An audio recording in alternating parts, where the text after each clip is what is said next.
C'est pas la peine de présenter Robert, mais enfin, on va quand même redire des mots. C'est un pilier du Beth Midrash depuis les débuts.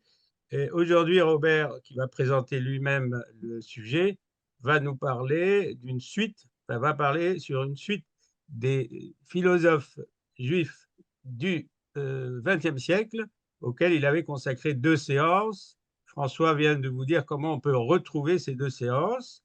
Aujourd'hui, nous parlons de 2 philosophes d'origine allemande que Robert va présenter et commenter. À toi, Robert.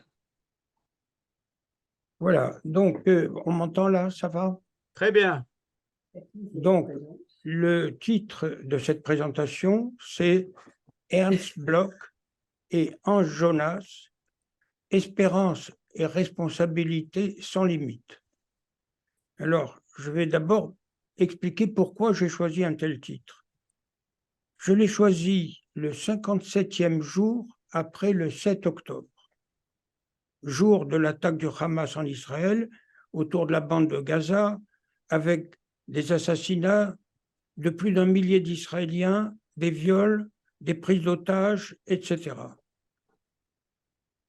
Et prises d'otages en majorité civiles, y compris des femmes âgées et des nourrissons, et qui ont été libérés très partiellement en échange de prisonniers palestiniens, dont des terroristes avérés. Ce jour-là, le 57e jour, il y eut un attentat à Jérusalem commis par des Palestiniens du Hamas, avec comme résultat 3 Israéliens de plus assassinés et fin d'une courte trêve et reprise des combats. Aujourd'hui, avec ce compte jour par jour auquel on assiste sur I24, nous sommes à plus de 4 mois d'une guerre dont on ne voit pas la fin, avec un avenir toujours incertain. Comme juifs, pouvons-nous encore espérer? Et qu'est-ce que nous pouvons espérer? Dans une prise de vue à la télévision ce jour-là, le 57e jour, j'ai lu sur un véhicule Tikva lelo gvul, espérance sans frontières, ou encore espérance sans limite. Aussi, il m'a semblé judicieux d'intituler ce Beth Midrash Ernst Bloch et Hans Jonas, espérance et responsabilité sans limite. Que peuvent nous apporter ces 2 philosophes? Il est vrai que Jonas prit la contrepartie de Bloch, dénonçant l'illusion d'une espérance utopique. Mais la cause entre espérance et responsabilité, qui concerne non seulement les Juifs, mais l'ensemble de l'humanité, est-elle jamais entendue? Que se passera-t-il à la fin? Que peut-on espérer? Peut-on espérer un retour à la raison?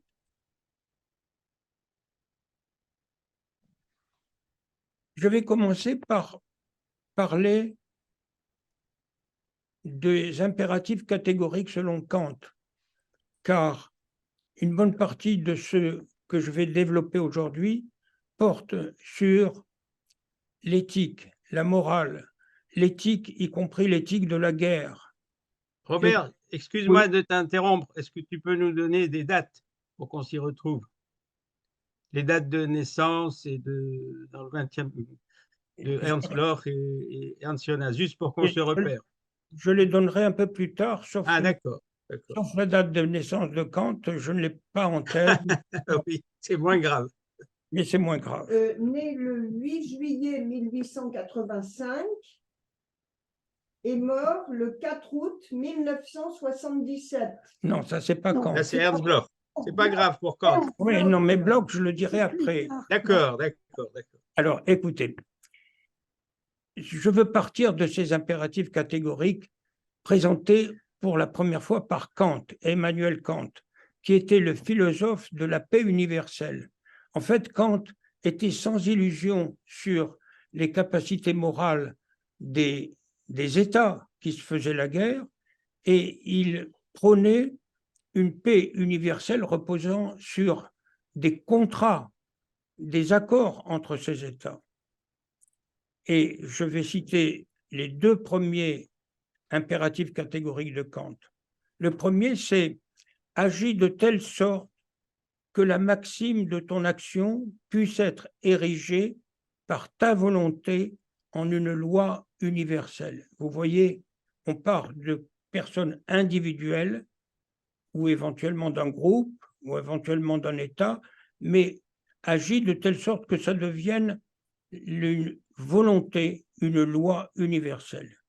Et la deuxième maxime de Kant, c'est agis de telle sorte que tu traites toujours l'humanité en toi-même et en autrui comme une fin et jamais comme un moyen. Vous voyez l'importance de cette maxime. Ceux à qui on a affaire ne sont pas des moyens, ce sont des fins en soi. Alors, sur cette base-là, que nous proposent Ernst Bloch et Hans Jonas? En fait, Ernst Bloch, dans son livre intitulé « Principe Espérance », il ne propose pas de maxime. C'est plutôt une analyse anthropologique ouvrant la voie à l'utopie plus qu'une injonction éthique.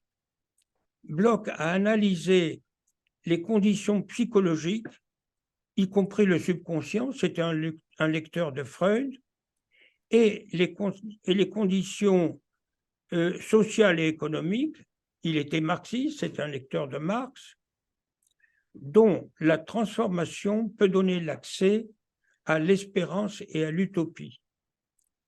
Et cette transformation espérée ne peut être que collective et sociale. Et dans ces conditions, le travail ne sera plus une oppression, le travail devient un plaisir librement choisi, et Bloch propose comme image le violon d'Ingres. Tout le monde sait ce que c'est qu'un violon d'Ingres, chacun a son violon d'Ingres, et Bloch propose que dans cette nouvelle société espérée, tout le monde aurait un violon d'Ingres et le travail se résumerait à l'usage de violon d'Ingres. Jonas publie, lui, son principe responsabilité 20 ans plus tard. Bloch, c'était de 54 à 59, Jonas, c'était en 1979. Il y analyse toutes les dérives sociales et environnementales induites par une technologie non réfrénée. Il pressent que l'humanité est en danger, un danger qui englobe la terre et la nature. Aussi, pose-t-il à nouveau un principe de type kantien sous forme d'une injection. L'injection est la suivante: agis de façon que les effets de ton action soient compatibles avec la permanence d'une vie authentiquement humaine sur Terre. Vous voyez ici, tous les mots sont pesés. Compatible avec la permanence. Donc, ce n'est pas simplement pour quelques décades, mais la permanence d'une vie authentiquement humaine. Qu'est-ce qu'une vie authentiquement humaine sur Terre? Ou encore, Jonas propose cela de façon négative, agis de façon que les effets de ton action ne soient pas destructeurs pour la possibilité future d'une telle vie. Ou plus simplement encore, dit-il, ne compromet pas les conditions pour la survie indéfinie de l'homme sur Terre. Et vous voyez le mot important ici, c'est indéfini. Indéfini, cela veut dire que nos actions actuelles sont décisives pour les générations futures, pas seulement nos enfants et petits-enfants, mais les générations de l'avenir. Alors, je voudrais poser ici une question à ce Beth Midrash. Qu'est-ce qu'on peut craindre et qu'est-ce qu'on peut espérer? J'oppose ici, vous voyez, la crainte, surtout pressentie par Jonas, et l'espoir, l'espérance pressentie par Bloch. Craindre d'abord. On peut craindre que la planète ne soit plus habitable par l'homme. et ceci du fait du dérèglement climatique. Alors, on peut se demander, est-ce que c'est nouveau? Car effectivement, on parle surtout de cela, des problèmes du climat, simplement depuis quelques décades. Ben, c'est effectivement nouveau. La seule référence que j'ai trouvée dans nos textes, eh ben, c'est Noé et le déluge. On peut dire que le déluge était déjà un désastre planétaire. Mais ensuite, on n'en parle plus jusqu'à maintenant. Et maintenant, ça aboutit à des résolutions de l'ONU, des résolutions par ce qu'on appelle les COP, COP, Committee of Parties, comité des parties, en fait, c'est près de 200 États ou parties, et ces résolutions étaient prises du fait des polluants, en particulier les pesticides. Ici, je voudrais rappeler les grèves récentes des agriculteurs. Les grèves des agriculteurs, c'était essentiellement pour protester contre les restrictions à leur activité et à leurs ressources, du fait des mesures prises pour réduire les polluants dans leurs produits agricoles. Les polluants qui peuvent être extrêmement graves, les statistiques existent. Moi, dans mon expérience d'hématologue, on avait fait une étude épidémiologique pour rechercher des facteurs favorisant la survenue de leucémie aiguë, et on avait trouvé que les leucémies aiguës étaient plus fréquentes en milieu agricole qu'en milieu urbain. Mais aussi que la planète ne soit plus habitable du fait de la raréfaction des espèces. Peut-être conséquence de cette pollution généralisée, on aboutit actuellement à une raréfaction des espèces. Voilà une première crainte.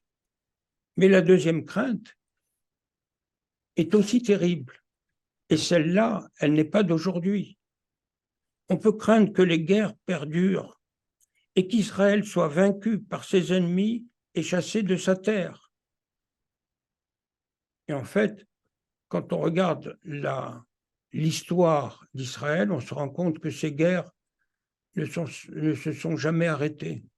Je vous recommande à ce propos l'excellente émission de Alain Finkielkraut hier sur Radio Classique, où il a France Culture, pardon, où il a mis en regard et en discussion deux journalistes philosophes qui avaient des opinions assez divergentes concernant la situation politique actuelle et la guerre actuelle entre Israël et le Hamas. C'était une excellente émission qui refait un peu tout l'historique de cette affaire. Alors, voilà les guerres. Mais contrairement à l'écologie, les guerres, elles ont toujours existé. Elles ont toujours existé. Confère la guerre entre Abraham et Abimelech, confère la guerre entre Moïse et Amalek. Vous vous souvenez dans la Bible, cette guerre où Moïse devait garder les deux avant-bras soulevés en l'air, et il fallait qu'il y ait des gens pour l'aider de part et d'autre, pour que le peuple d'Israël puisse vaincre Amalek. Voilà les craintes. L'écologie, la guerre. A contrario, que peut-on espérer? On peut espérer que l'homme puisse continuer à vivre sur une planète habitable. On peut espérer qu'une paix universelle soit enfin instaurée, que l'État d'Israël soit enfin reconnu par tous ses voisins. Et on peut espérer la fin de l'antisémitisme dans le monde. Comme vous savez, il y a une augmentation importante de l'antisémitisme dans le monde entier, y compris singulièrement, par exemple, en Chine. On se demande pourquoi en Chine, il ne doit pas y avoir beaucoup de juifs en Chine, et pourtant il y a une augmentation de l'antisémitisme en Chine. et peut-être avez-vous entendu cette information récente, le pape a condamné formellement l'augmentation de l'antisémitisme dans le monde. Alors, je vais être bref sur la partie écologique. Le réchauffement climatique, il est lié aux effets de serre, aux gaz aux effets de serre, excusez-moi, liés à l'utilisation des énergies fossiles, le charbon, le pétrole, le gaz, avec des conséquences sanitaires évidentes. L'augmentation de la température est responsable à elle-même de surmortalité, en particulier des personnes âgées, mais responsable également des inondations, des incendies. Alors, on a proposé et on propose des alternatives telles que les éoliennes, les marées, le soleil, les plaques solaires, comme vous savez, mais elles sont insuffisantes. Et donc, les États font des efforts pour réduire l'augmentation de la température. Et suite au protocole de Kyoto et à la conférence de Paris, qui était la COP 21, on avait fixé comme objectif de ne pas dépasser 1,5 degré centigrade en 2050, et on s'aperçoit dès à présent qu'on ne tiendra pas cet objectif. D'où la COP 28, la dernière, à Dubaï, dans les Émirats arabes unis. C'était d'ailleurs les gageurs, parce qu'on disait, ces pays, les Émirats arabes, ne vivent que par le pétrole. Qu'est-ce qu'ils peuvent faire pour réduire l'utilisation du pétrole et autres énergies fossiles? Et pourtant, ça a marché. La décision de Dubaï, c'était d'accélérer la transition hors des énergies fossiles afin d'atteindre la neutralité carbone en 2050 et limiter le réchauffement climatique à 1,5 degré centigrade durant, cette fois-ci, ce n'est pas en 2050, mais durant ce siècle. Quant à la pollution, la pollution, elle est connue, elle est importante. Pollution industrielle, pollution agricole, pollution terrestre et maritime. Conséquences, et les conséquences alimentaires et sanitaires, j'en ai déjà parlé, ainsi que la raréfaction des éléments. Là, il y a juste une petite photo que j'ai photographiée quelque part dans un journal où on voit deux personnes allongées sur des chaises pliantes et protégées par des ombrelles, et devant un bel étang. Je me demande si ce n'est pas l'étang du Jardin du Luxembourg. Oui, oui, absolument. Voilà, hein, c'est ça. Oui, oui. Et ça, c'était pour illustrer un article dans le même journal pour dire que l'année 2023 a été la deuxième année la plus chaude jamais mesurée en France. Bon, c'est un peu drôle de raconter ça en plein hiver, on a parfois froid, mais pourtant, globalement, c'est l'année la plus chaude, de même que 2022. Voilà. Alors, j'arrête maintenant avec l'histoire de l'écologie et j'en viens à mes deux philosophes juifs. Ernst Bloch, il est né en 1885 et décédé en 1977. Il est né à Ludwigshafen, qui est une ville industrielle allemande sur le Rhin. Il a fait des études de philosophie. Il était juif et marxiste, mais en même temps, et à double titre, critique du nazisme.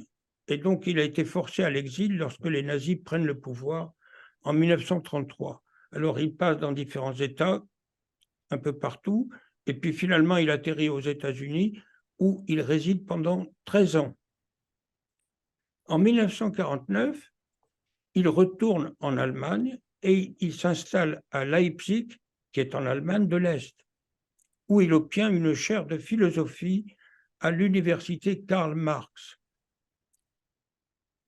Tout se passe bien, sauf que il y a eu la révolte de la Hongrie, que vous connaissez, et la répression de cette révolte en Hongrie l'a amené, lui, Bloch, à critiquer ouvertement le Parti communiste.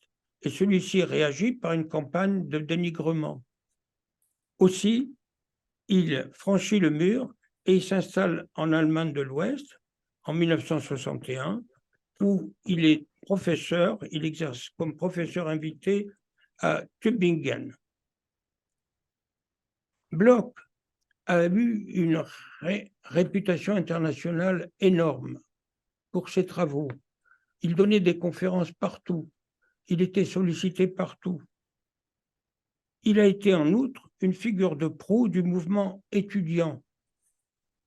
Mais il a refusé les dérives de ce mouvement étudiant, en particulier en Allemagne, qui avait conduit en Allemagne à des actions terroristes, dont vous avez le souvenir sans doute. Alors, qu'est-ce qu'on sait des pensées et œuvres de Bloch?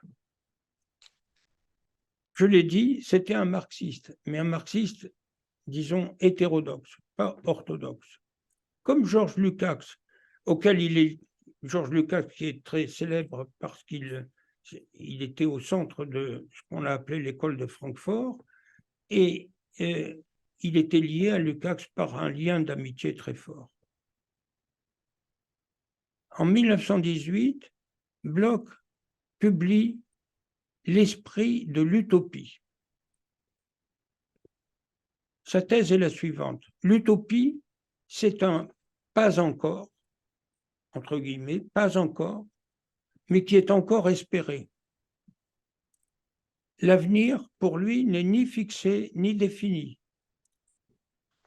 Sa pensée, ouverte à l'espérance, inspira même, j'y reviendrai, les théologiens d'Amérique latine. En 1930, Bloch publie des textes politiques dans des journaux d'exil et il atterrit, comme je l'ai dit, aux États-Unis, et c'est là qu'il écrit son œuvre maîtresse intitulée Le principe espérance, qui finalement a été publiée à Berlin-Est à partir de 1954. Et la RDA était très heureuse, l'a honoré pour ce premier travail dans un premier temps, et il a reçu le prix national de la RDA. Mais ensuite, la RDA l'a critiqué, on l'a vu pourquoi, et c'est là qu'il passe à l'Ouest, et à l'Ouest, il a une réputation internationale, il était sollicité partout. Il était docteur honoris causa dans plusieurs universités. Quelle était sa pensée? Dans son œuvre, l'espérance utopique est la réponse au nihilisme. Le nihilisme qui a été dénoncé par d'autres philosophes avant lui, tels que Schopenhauer ou Nietzsche. Cette espérance surgit pour lui déjà avec les œuvres de musiciens. Il a aussi parlé de musiciens, il était musicologue. Et moi, j'aimerais citer surtout à ce propos Beethoven et sa 9e et dernière symphonie, qui se termine par l'hymne à la joie, dont vous savez que c'est devenu l'hymne de l'Europe. Bloch promeut la libération des opprimés par des utopies sociales révolutionnaires. Il dit que l'homme libéré du travail forcé grâce aux techniques, les techniques vont l'aider à se libérer du travail forcé. C'est un peu singulier, mais c'était la thèse de Bloch. Et de ce fait, l'homme, n'ayant plus d'activité forcée, va adopter des activités de violon d'ingre que chacun va se choisir librement. Bloch associe en outre les utopies sociales, y compris marxistes, au contenu de la Bible. C'est singulier, mais il dit qu'un regard juif sur son œuvre, enfin il dit, ou je le pense moi, je ne sais pas, qu'un regard juif sur l'œuvre de Bloch ne peut éviter de lui trouver une tonalité messianique. En tout cas pour lui, la Bible est un livre révolutionnaire dans lequel le royaume de Dieu est le royaume de la liberté. Dans son livre intitulé Traces, il lie la lutte des classes au message biblique et revendique une philosophie à partir du quotidien. Puis, pour finir, il a abordé l'anti-utopie, à savoir la mort, en développant une histoire universelle de la religion. Vous voyez l'ampleur du travail de cet homme. Bloch a parlé des rêves humains d'un monde meilleur. Pour lui, ça commence dans les rêves, les vrais rêves. L'utopie, pour lui, n'est pas un pays lointain qui n'existe nulle part. C'est un objectif concret, résidant en l'homme. Celui-ci est un être encore inachevé. Nous sommes des êtres inachevés, s'attaquant à ce qui n'est pas encore advenu. Le principe espérance se termine avec la phrase, je cite, « L'homme vit encore dans la préhistoire. Chaque chose est encore avant la création du monde, d'un monde tel qu'il doit être. La genèse réelle n'est pas au début, mais à la fin. » Et finalement, il écrit cette phrase que je trouve très, très importante, splendide, je peux dire. Dans le monde, il dit, dans le monde, il naît quelque chose qui, orienté vers l'enfance, lui, L-U-I-T, lui, lumière, lui pour chacun, et où personne n'a encore été. Deux points, lui pour quelqu'un, pour chacun, où personne n'a encore été, et c'est quoi? C'est en allemand, le Heimat. Je ne pratique pas l'allemand, je ne lis pas l'allemand, je ne comprends pas l'allemand, mais c'est une expression Heimat qui est bien connue. C'est le Heimat, c'est la terre natale, c'est être chez soi. C'est se retrouver chez soi. Voilà pour Bloch. Alors passons maintenant au deuxième, Hans Jonas. Alors lui, il est né en Allemagne en 1903 et il est mort à 90 ans aux États-Unis, donc en 1993. Il est né à, je prononce sans doute mal, Mönchengladbach, dans l'Empire allemand. Bon. Jonas fut un militant sioniste dès sa jeunesse, tout en poursuivant des études de philosophie avec les plus grands maîtres. Il a eu comme maître Husserl, le philosophe de la phénoménologie, puis Heidegger, le philosophe auteur de L'être et le néant. Il a eu comme condisciple et ami Hannah Arendt. C'était un grand ami d'Hannah Arendt, un tel ami que quand Hannah Arendt a été très critiquée pour le fait d'avoir parlé de la banalité du mal lorsqu'elle a fait son ouvrage sur le procès d'Eichmann, Jonas a pris sa défense. Toujours dans le cadre de ses études philosophiques, il a fait une thèse sur la gnose. Je serai très, très laconique là-dessus parce que je sais très peu de choses sur la gnose. Je crois savoir qu'il s'agit d'un concept avec une double divinité, une divinité du bien, une divinité du mal. C'est Plotin. Hein? C'est Plotin qui développait la gnose. Plotin, peut-être. En 1933, comme Bloch, il quitte l'Allemagne pour fuir le nazisme. Et il réside en Palestine. Il fit partie d'un groupe d'intellectuels autour de Gershom Scholem. En 1935, il devient membre de la Haganah. De 1943 à 1944, il fait partie des volontaires juifs combattant les Allemands en Italie puis en Allemagne. Et c'est là qu'il apprend la mort de sa mère dans le camp de Majdanek. En 1945, il retourne en Palestine et en 1948, il participe à la guerre de l'indépendance. Vous voyez la forte implication de Jonas pendant toute sa première partie de vie dans la création de l'État d'Israël. Puis, singulièrement, Il quitte Israël pour s'établir aux États-Unis où il enseigne au School for Social Research. Et donc il décède aux États-Unis, à la Nouvelle-Rochelle, à l'État de New York. Alors, c'est quoi la pensée? Quelles sont les œuvres de Jonas? Je vais citer ici, enfin en parler brièvement de deux œuvres qui me semblent pour moi importantes, mais qui sont en dehors du sujet principal d'aujourd'hui. La première est intitulée « Le concept de Dieu après Auschwitz ». Dans ce livre, Jonas s'interroge avec, dit-il, crainte et tremblement sur le silence de Dieu pendant la Shoah. Comment expliquer l'absence d'intervention de Dieu face à la déshumanisation par les nazis du peuple de l'Alliance? Il soutient dès lors l'impossibilité de faire tenir ensemble les trois attributs bien connus de Dieu, pour lui, l'intelligibilité, la bonté et la toute-puissance. Et, dit-il, on les conduit à abandonner la toute-puissance de Dieu.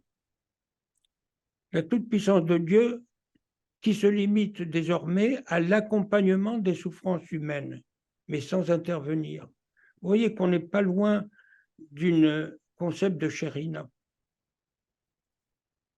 Il dit, on abandonne cela en laissant au juste la tâche du tikkun olam, la réparation du monde. Le deuxième ouvrage, en dehors du sujet principal, que je voudrais citer, c'est un livre intitulé « La médecine et le droit de mourir ». Jonas a soulevé une question éthique liée au progrès de la médecine, notamment le droit de mourir lors de maladies incurables en phase terminale ou en cas de coma avec mort cérébrale. Il propose dès lors de tenir compte des vœux du patient quant à la poursuite ou l'arrêt des traitements, alors que jusqu'ici, ça restait principalement une décision des médecins. Pour lui, ni les médecins ni les proches ne peuvent s'opposer, et c'est là que je trouve un concept magnifique, ne peuvent s'opposer à un droit contemplatif à sa propre mort. Je crois que de tous les gens, de toutes les associations qui parlent aujourd'hui des problèmes de fin de vie et de pour ou contre l'euthanasie, il y en a peu qui aient soulevé ce concept important de droit contemplatif à sa propre mort. Quand c'est possible, ce n'est pas toujours possible, évidemment. Il admet cependant l'arrêt des traitements de maintien en vie à la demande du patient et même le suicide éventuellement assisté, tout en soulignant les difficultés du dialogue médecin-malade dans de telles conditions. Mais j'en viens maintenant au sujet principal. Le livre de Jonas, publié bien après celui de Bloch, intitulé « Le principe responsabilité ». Que nous dit Jonas? Il nous dit que les forces de la science, des technologies et l'impulsion de l'économie, ainsi que la croissance de la population humaine et la course aux armements nucléaires après Hiroshima, réclament une éthique. Et cette éthique repose sur ce qu'il appelle une heuristique de la peur. Vous voyez ce qu'est une heuristique? Ça vient du terme eureka. L'heuristique, c'est quand on découvre brusquement quelque chose qui apparaît évident et qu'on ignorait jusqu'à présent. Et là, Jonas dit, nous sommes face à une heuristique de la peur, par prise de conscience de la vulnérabilité de la nature. Pas seulement des hommes, mais de toute la nature. Jonas propose alors un impératif catégorique de type kantien, c'est celui que j'ai cité tout à l'heure, agit de façon que les effets de ton action soient compatibles avec la permanence d'une vie authentiquement humaine sur Terre. Et cela revient, je l'ai dit, je le redis, à protéger nos descendants des conséquences de notre action présente. Cette pensée a conduit à voir en Jonas un des promoteurs les plus importants de l'écologie. Il s'est livré aussi à une critique des utopies marxistes ou nationalistes, source, dit-il, de violence. Il critique aussi le principe espérance d'Ernst Bloch. La dernière partie de son ouvrage est consacrée à la critique de Bloch. Et il critique l'utopie du loisir actif proposée par Bloch. Mais on y reviendra. Simplement, je voudrais noter aussi que dans son ouvrage Le principe espérance, Jonas a critiqué son maître Heidegger et, je cite, son l'alignement de Heidegger sur le pas cadencé des bataillons bruns, des bataillons nazis. Pour Jonas, cet alignement de Heidegger sur le nazisme était une débâcle de la philosophie.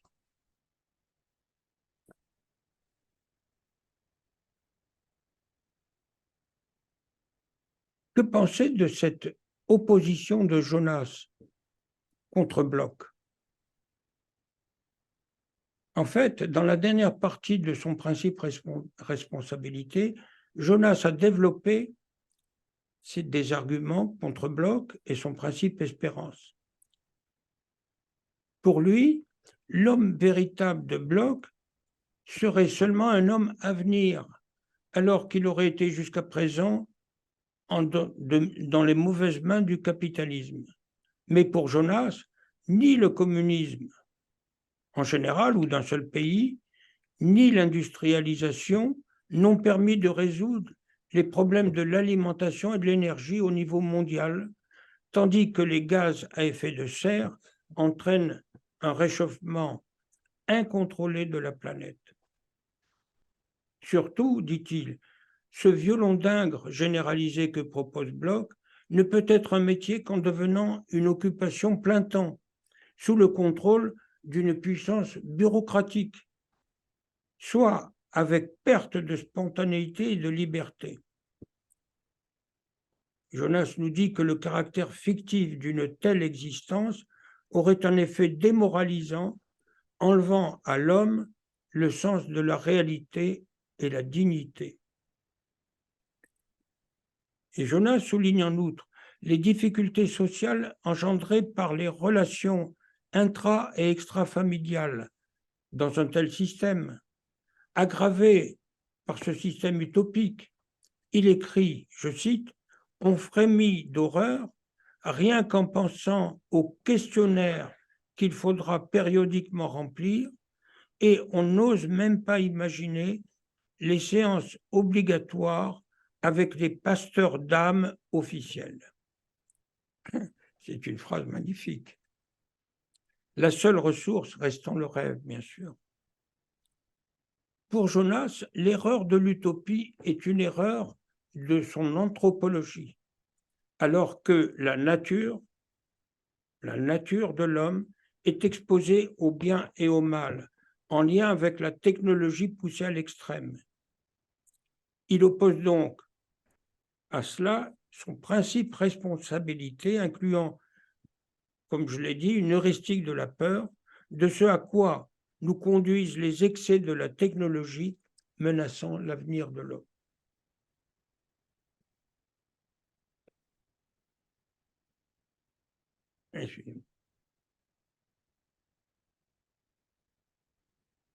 Je vais maintenant continuer dans cette opposition entre Bloch et Jonas avec d'autres auteurs, et en particulier un auteur qui est peu connu en France, mais qui est pourtant quelqu'un de très important à mon avis, c'est Michael Levy. Alors Levy, c'est L O-WY. Lévy est né en 1938, c'est un jeune. Il est né au Brésil, à Sao Paulo, d'une famille juive immigrée de Vienne. Jeune, il milita comme socialiste.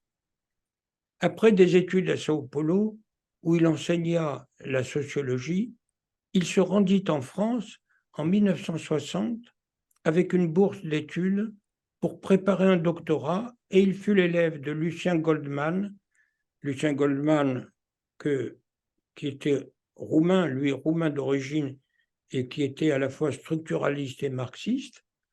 Donc, élève de Lucien Goldman à l'École pratique des hautes études. Lévy fut nommé en 2003 directeur de recherche émérite au CNRS. Ensuite, il va en Israël, où il vit plusieurs années, en enseignant l'histoire des idées politiques à l'université de Tel Aviv. Puis, il revient en France, où il s'établit, soutient une thèse sur Lukács, lui aussi, et enseigne à l'École des hautes études en sciences sociales. Que nous dit Michael Lévy? Lévy, je l'ai dit, est un marxiste hétérodoxe révolutionnaire. Et il est l'auteur d'ouvrages, de plusieurs ouvrages sur Marx, Lukács, Walter Benjamin et Franz Kafka. Il s'intéressa aussi à la culture juive en Europe centrale, au rapport entre religion et politique. Il a largement contribué à faire connaître le courant de la théologie de la libération, apparu dans les années 80 en Amérique latine, montrant notamment la fécondité du dialogue entre ce qu'il nomme, je cite, le christianisme de la libération et le marxisme. Mais mon propos, c'est surtout ce que Lévy a dit sur la confrontation Bloch-Jonas. Lévy eut un entretien avec Bloch, vieillissant, en 1974. Et il publia ses propres pensées sur les rapports Bloch-Jonas en annexe de son ouvrage sur Lukács. Il prend principalement le parti de Bloch et sa vision du passé utopique non encore advenu. Pour lui, contrairement à la critique de Jonas, Bloch n'est pas défenseur de la technique moderne. Il la désigne plutôt comme une technique bourgeoise, entre guillemets, n'entretenant avec la nature qu'une relation marchande. Et il lui oppose la vision d'une technique d'alliance harmonieuse en coproduction avec la nature. Cependant, Lévy souligne que Jonas, 20 ans plus tard, dans son principe responsabilité, dénonce les visions naïves de Bloch avec sa société des violons d'Ingres, chacun choisissant le sien dans une société où le travail ne serait plus oppressif. Quant aux risques écologiques, les demi-mesures et les conférences intergouvernementales jusqu'au COP 28 à Dubaï ont montré leurs limites et leur impuissance à cet égard. Et des propositions comme le marché des droits de pollution, vous savez, où on peut acheter ou vendre un droit de pollution, ne visent qu'à perpétuer l'état de choses existant au profit des plus grands pollueurs, évidemment. Comment imaginer dans ces conditions une solution radicale au problème de la crise écologique sans changer entièrement le monde actuel de production et de consommation, source d'inégalités et de dégâts catastrophiques? Comment empêcher la dégradation croissante de l'environnement sans rompre avec une logique économique qui ne connaît que la loi du marché, du profit et de l'accumulation? C'est-à-dire sans un projet radical de transformation sociale qui soumette qui soumettent la production à des critères extra-économiques démocratiquement choisis. Et comment imaginer un tel projet sans intégrer une nouvelle attitude envers la nature respectueuse de l'environnement?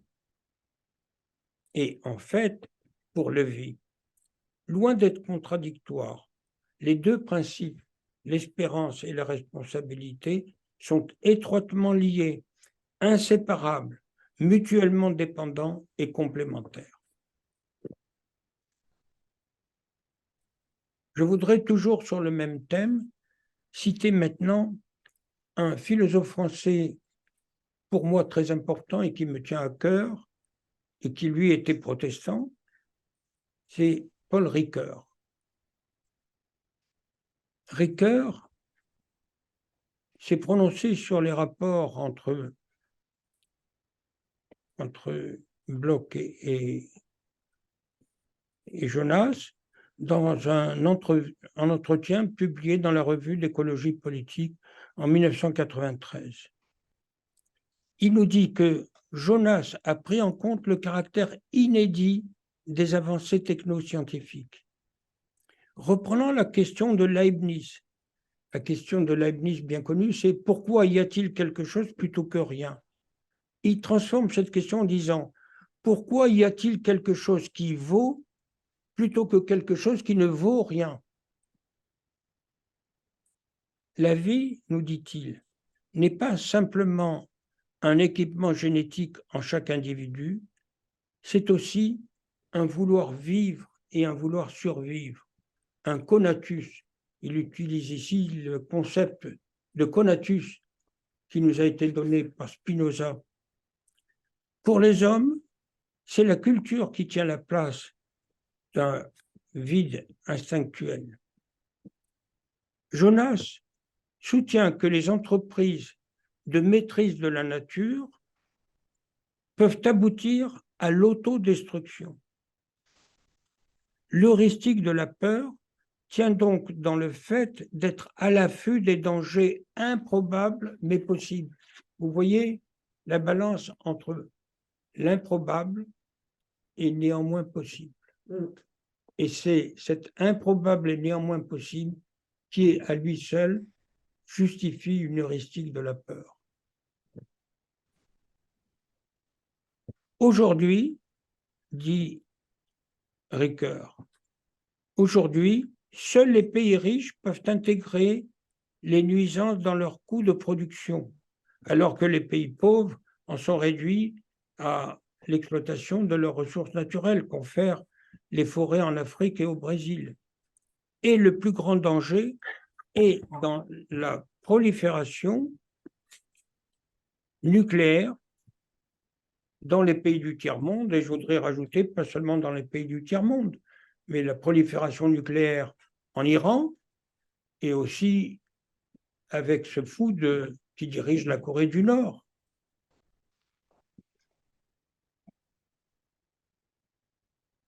En outre, dit Ricoeur, on pense que tout ce qui peut être fait doit être fait pour faire les manipulations d'embryons. On fait tout ce qui peut être fait, on le réalise. D'où la nécessité, dit Ricoeur, de revoir les rapports entre le scientifique et le politique. Le contrôle par des organismes étatiques est insuffisant. Il faut faire place au débat public, aider le conseiller technoscientifique avec une attention aux possibles nuisances à long terme. Ricoeur dit pour finir que Jonas était en faveur d'une déclaration des droits de l'humanité à venir, avec préservation de la nature. Et il souscrit entièrement, Ricoeur, souscrit entièrement à cette position. Il dit, pour qu'il y ait une humanité après nous, il faut une nature après nous. La nature a des droits. La nature a des droits. Ce qui n'est pas connu, on parle des droits de l'homme, mais là, on parle des droits de la nature. La nature a des droits, ce qui est à considérer en particulier dans les cadres des rapports Nord-Sud, en intégrant la question du travail et du chômage. Et pour finir, dans cette confrontation Bloch-Jonas, je voudrais citer un excellent article, en fait une page entière, dans le quotidien Le Monde du 6 janvier 2023, une page créée, écrite par Nicolas Truong, journaliste et philosophe. C'est intitulé « Que nous est-il permis d'espérer ?» Truong nous dit « La catastrophe climatique et la violence des guerres, ensemble, enfin, c'est pas ensemble, mais on le met en balance, les deux, on les réunit l'une et l'autre, conduisent à un pessimisme largement partagé.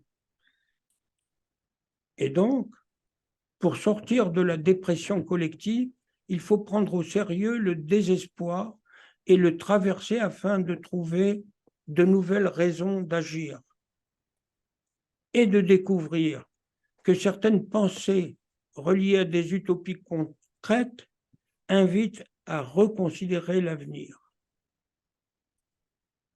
Truong nous dit, Ernst Bloch a écrit entre 1938 et 1947 le principe Espérance, au moment où l'Europe était aux prises avec la barbarie nazie. Il y inventorie les rêves de monde meilleur et les images de bonheur, les projets d'utopie libertaire et égalitaire, et mobilise ce qu'il appelle la conscience anticipante afin de réaliser une utopie concrète. Il a renversé, Bloch, la perspective non pas en raison d'un optimisme forcené ou d'une foi en l'avenir considéré, mais parce que, je cite Truong, la fonction essentielle de l'utopie est la critique de l'ordre existant. Truong continue en disant « Soucieux de fonder une éthique face au progrès monstrueux de la technique, Jonas a préféré forger le principe responsabilité, une manière de promouvoir un esprit de frugalité. » Vous voyez qu'on n'est pas loin du concept de décroissance agité par certains, par opposition à la croissance qui est promue comme le but majeur de l'humanité. Non, frugalité, peut-être décroissance, peut-être pas, mais frugalité, afin de prendre en compte le sort des générations futures touchées par les catastrophes écologiques. Il cite là aussi Günther Anders, le premier époux de Hannah Arendt. Günther Anders disait « La prophétie de malheur est faite pour éviter qu'elle ne se réalise. » Et il rajoutait « Nous sommes apocalypticiens, c'est-à-dire promoteurs de l'apocalypse, que pour avoir tort. » Vous voyez le paradoxe. Confère aussi, dans la même page du Monde, des citations. Une citation de André Comte-Sponville, un grand philosophe français, lui aussi, qui écrit un petit article intitulé « Pour un gai désespoir », un gai désespoir, avec une apologie de la volonté, question, dit Comte-Sponville, plus politique que morale. Et il cite également une autre philosophe française, Corinne Pelluchon, qui dit qu'il faut opérer une distinction entre l'espoir et l'espérance. L'espoir est une attente très souvent liée à un désir personnel, alors que l'espérance concerne le collectif.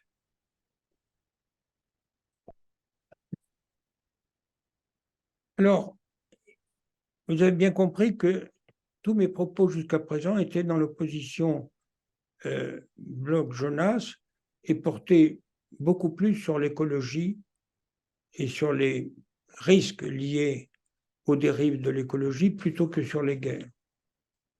Et pour finir mon exposé, je vais parler de deux grands philosophes français dont le propos porte principalement sur les guerres. Je vais parler d'un livre de Catherine Chalier, qui est un membre de notre communauté et qui est un éminent philosophe. Dans un petit ouvrage publié en 1998, intitulé « De l'intranquillité de l'âme ». Qu'est-ce que nous dit Catherine Chalier? Elle dit que les traités de paix qui protègent légalement les hommes des injustices, des guerres et des massacres ne donnent qu'une faible idée de la perfection, le chalem, propre à la paix. Le mot shalom, pour elle, ne désigne pas seulement un état de quiétude personnelle, shalva, mais aussi de perfection, de plénitude. Or, cette plénitude ne va pas sans une alliance toujours ouverte avec un autre que soi. Notons bien que proposer la paix à un homme ou à un peuple avant de lui faire la guerre est une prescription dans la Bible. C'est une mitzvah dans la Bible. Et cette mitzvah est plus originaire que l'interminable mal que l'homme fait à l'homme.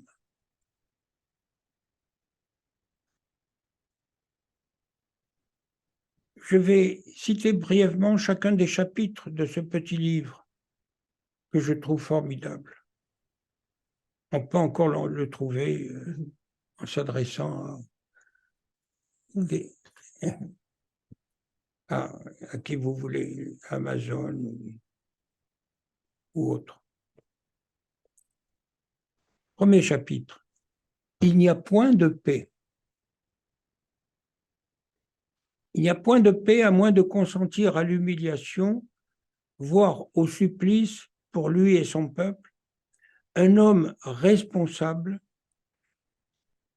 on est encore dans la responsabilité de Jonas, un homme responsable, peut-il sans résister laisser un ennemi s'emparer de ses biens, détruire ses lois, assassiner ceux qui refusent de plier et décider à les éliminer car de trop sur terre.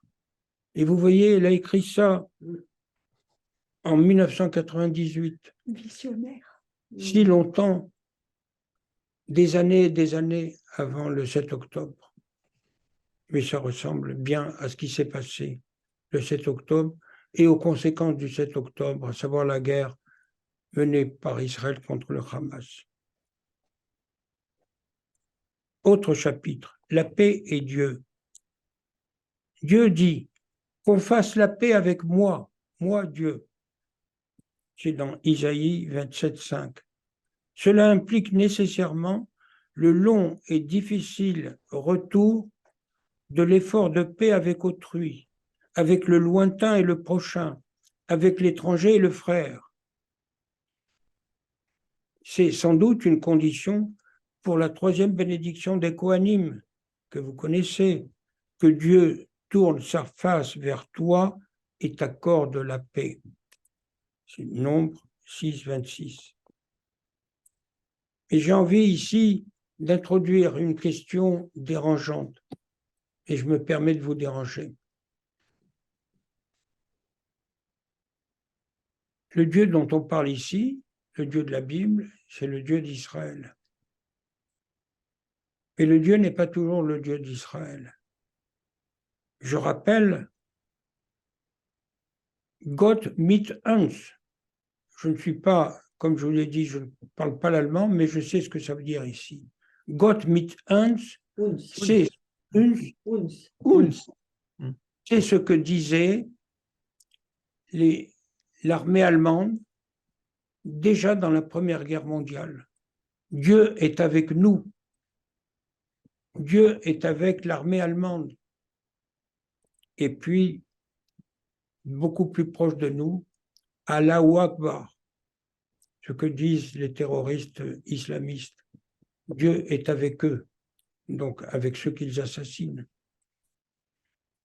Dieu contre ceux qu'ils assassinent, bien sûr. Je continue avec l'intranquillité de l'âme de Catherine Chalier. Chapitre suivant, intitulé Paix et vérité. Catherine Chalier dit « La guerre est un heurt de droit intransigeant et absolu. La paix exige de reconnaître les torts réciproques. Mais évidemment, cela aboutit au risque personnel qu'encourent les hommes de paix. À nouveau, je cite Rabin et Sadat, tous deux assassinés parce qu'ils ont voulu la paix.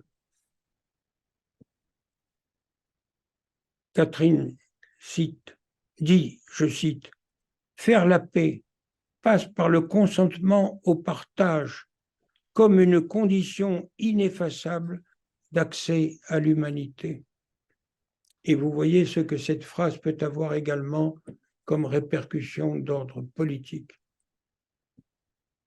Consentement au partage. Chapitre suivant, dons et obligations.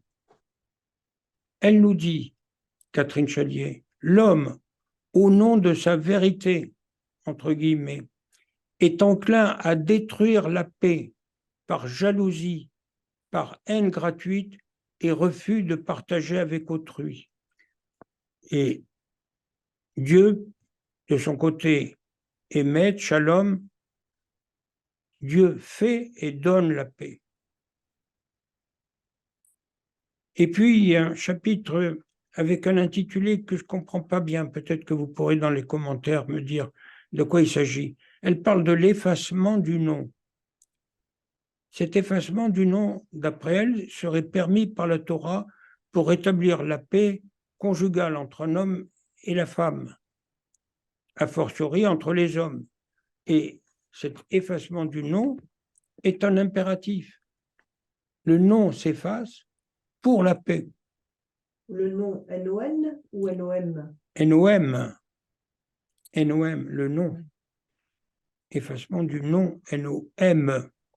Je crois que c'est dans le traité Sota où on écrit le nom de Dieu et ça se dissout dans le liquide et qu'on fait boire à la femme. Et si c'est pour disculper la femme, malgré tout, on a eu le droit d'effacer le nom de Dieu. Ça fait référence à ça. Ah bon, eh bien, merci beaucoup. Effectivement, c'est quelque chose qu'on garde en tête, mais je ne savais pas que c'était un effacement. Le nom de Dieu est écrit dans un liquide qu'on fait boire à la femme, et si Oui, oui, elle est coupable, elle meurt empoisonnée, et si elle n'est pas coupable, elle vit. oui, oui, j'ai C'est compris. dans Sota. Il y a des pratiques semblables.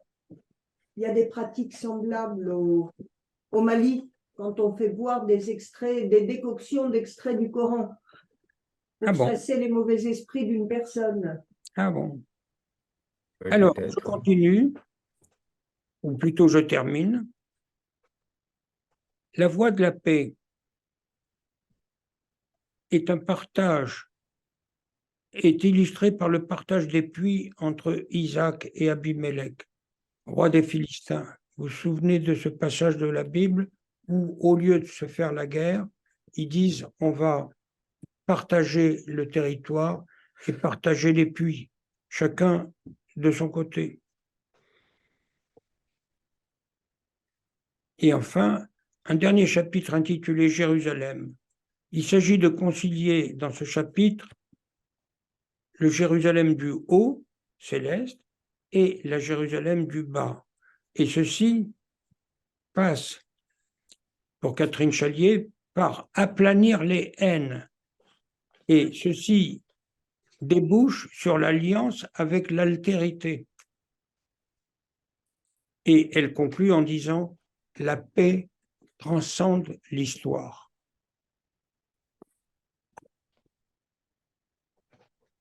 Et pour terminer,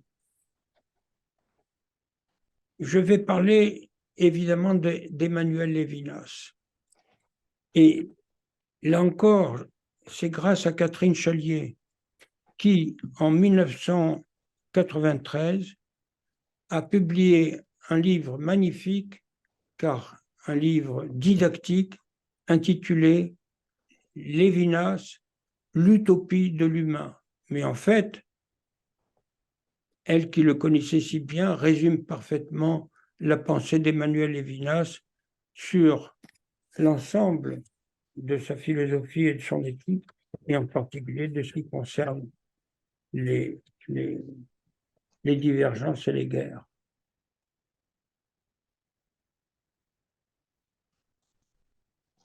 En montrant bien entendu la différence entre le message biblique et la philosophie grecque. Retenons surtout ici son message éthique d'Emmanuel Lévinas.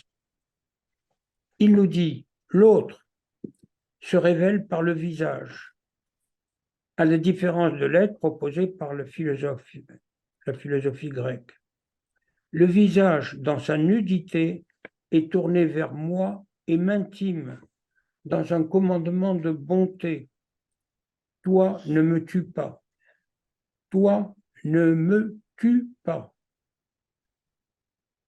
D'emblée s'établit ainsi ma responsabilité envers lui. » Lévinas cite à ce propos les paroles de Hillel. « Si je ne réponds pas de moi, qui répondra de moi? Mais si je ne réponds que de moi, qui suis-je ou que suis-je » Des trois principes, liberté, égalité, fraternité, Lévinas ne retient que les deux derniers, car, dit-il, la liberté ne garantit ni justice ni moralité. L'homme, dit-il, Lévinas, créé comme être moral et voué au prochain, dès la création, Dieu appelle l'homme « Où es-tu » et l'homme répond « Me voici ». Dieu ordonne aussi « Tu aimeras ton prochain comme toi-même ». Mais l'amour en question n'est ni fusion ni domination.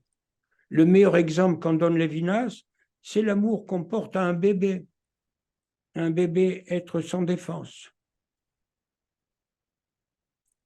Et que nous dit Lévinas sur la paix? Il dit « Une paix entre deux parties qui déposent les armes repose sur l'intérêt et la réciprocité. Mais elle ne peut s'installer et grandir si les hommes se laissent guider seulement par les voies du politique. Une paix qui aborde aux rives de l'humain, vous voyez que ce qui justifie le titre de Catherine Chalier, l'utopie de l'humain, une paix qui aborde aux rives de l'humain transcende le politique. Parfois, l'histoire semble, pour l'instant en tout cas, hospitalière à une telle utopie, confère à nouveau Sadat et Rabin. Lévinas engage à penser le paradoxe de sujets habités dans leurs replis les plus intimes par le souci de l'autre, par bonté et sainteté, recueillant la charge accusatrice. Qu'as-tu fait de tes frères? Après les tragédies du XXe siècle, seuls ces justes, entre guillemets, réparent le monde, tikkun olam. Lévinas propose une paix éthique confiée à la garde de chacun. Voilà, j'ai fini. Je vous remercie.